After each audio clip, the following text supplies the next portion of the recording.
Welcome, this is Gauri Gopnath for NE24. At Chengduar Garden, Nalapara village, two bridges constructed by RC Garden Greenland in the Chengduar Tea Garden area were inaugurated today, that is Tuesday. In addition, the foundation for a ring well for underground drinking water was laid in Nalapara village of Chengduar Garden. Children from the tree garden performed folk dances. There were also cultural performances by the villagers. The event concluded with a community feast where khichdi was distributed among approximately 800 villagers.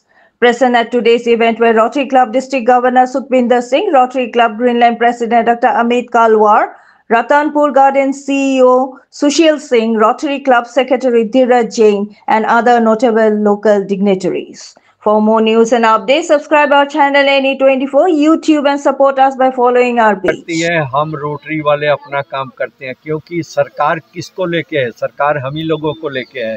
तो हर नागरिक यदि ये समझ जाए कि मेरा जो काम है मुझे करना चाहिए तो शायद सरकार का काम और भी आसान हो जाए। सर, इधर पानी का भी समस्या जाके हम लोग बैठेंगे अपनी इनके साथ में, तो मैं सुझाव दूंगा। देखिए, इलेक्ट्रिसिटी तो सरकार का काम है कि इलेक्ट्रिसिटी वहाँ से आए, तो यहाँ पर अगर सोलर पैनल का कोई प्रावधान होता है तो मैं सुझाव दूंगा ताकि ये सोलर पैनल का अगर कोई काम कर सकें तो आने वाले दिनों में डेफिनेटली यहाँ पर ये सोलर पैनल बैठ सकते हैं। Rotarian doctor Amit Kalwar, president rotary club Greenland Silchar.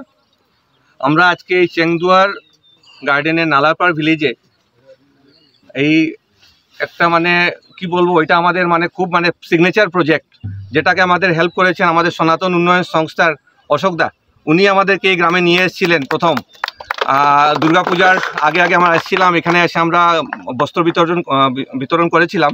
আমাদের অনেক মেম্বাররা এটাতে আমাদেরকে সহযোগ করেছিলেন এবং তখনই আমরা দেখে গেছিলাম যে গ্রামের কী অবস্থা। আমরা একটা বাঁশের পুলের উপরে দুইটা বাঁশের পুল ছিল যেটার উপরে আমরা ক্রস করে এসে তারপরে দেখেছি যে জলের ব্যবস্থাও নেই। তখনই আমরা এটা ডিসাইড করেছিলাম এবং গ্রামবাসীদেরকে আশ্বাসন দিয়ে গেছিলাম যে আমরা কিছু না কিছু আমরা ক্লাবের মাধ্যমে করব।